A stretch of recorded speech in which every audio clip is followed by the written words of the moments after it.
Okay, so this is example 1110. And right at the start, as you start to read through this, you'll notice that this is in basic solution. Now remember, I'm going to show you a little trick for basic solution that will make the rules on the front page just a little easier.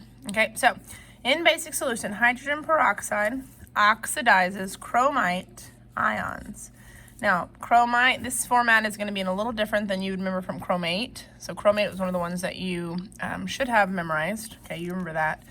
Chromite does look a little different than the rule difference between 8 and 8. So hydrogen peroxide is reduced to hydroxide ions, write a balanced net ionic equation. Okay, so let's first off get what our substances are.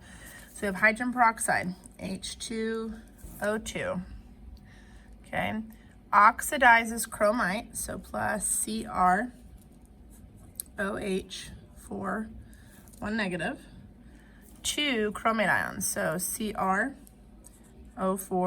2 minus. The hydrogen peroxide is reduced to hydroxide. Anyway, so that's the first step. To realize what the half reactions are, it is very useful to get the oxidation states for each of these. So just doing this really quick, this is -2, this is +1. Okay, this is -2. Okay, so -8. This will give me a 6, so +6. Over here, if you were to separate each of those, we know that that ion will form a -1. So -2 and +1. This gives me a 4 and a -8. To make this equation true, I need a 3 here.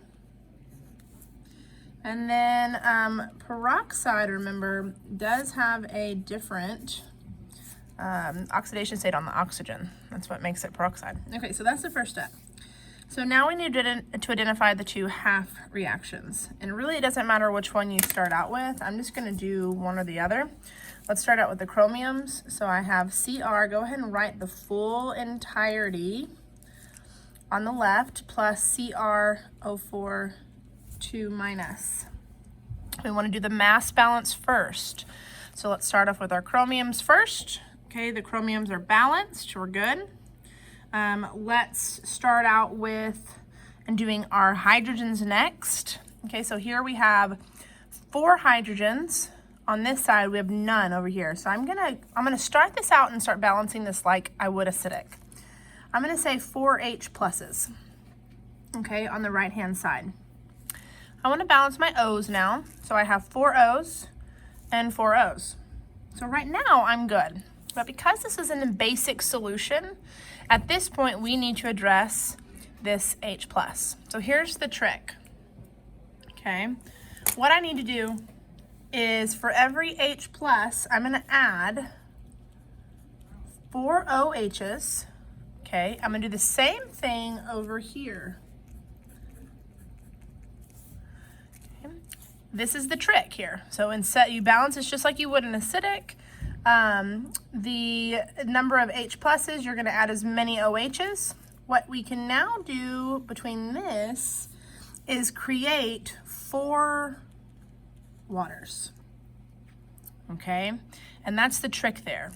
And sometimes you wanna rewrite this. I can imagine doing this just as it is, so I don't really have to do anything there. I'm gonna do the next one, okay? H2O2 goes to OH.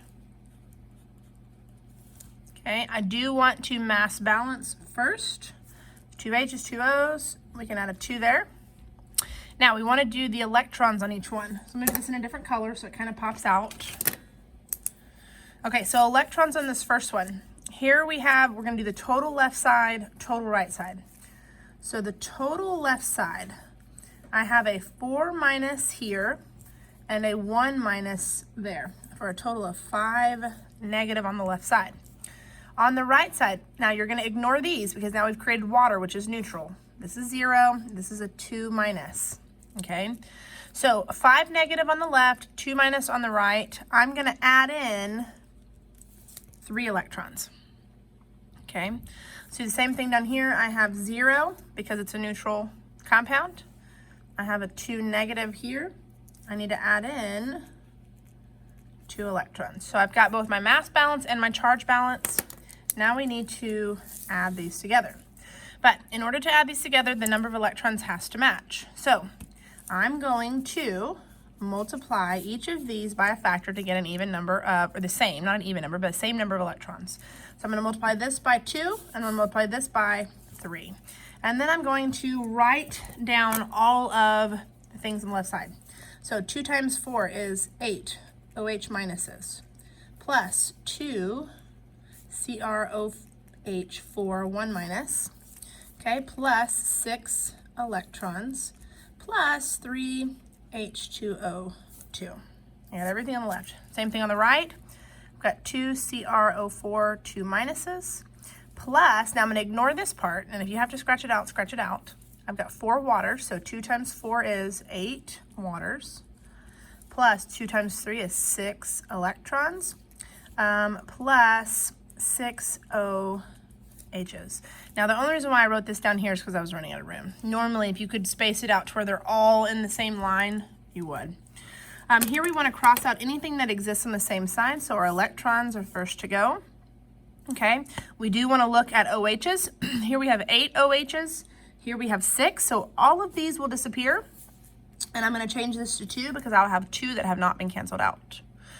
I can't cancel that out, I can't cancel that out, can't cancel that out, and can't cancel that. So our final equation, our final balanced redox reaction in a basic solution is going to be what's left over. 2 OH minuses plus 2 CrO4 1 minus, plus 3 H2O2, okay, yields 2 CrO4 2 minuses, plus 8 H2Os. Voila.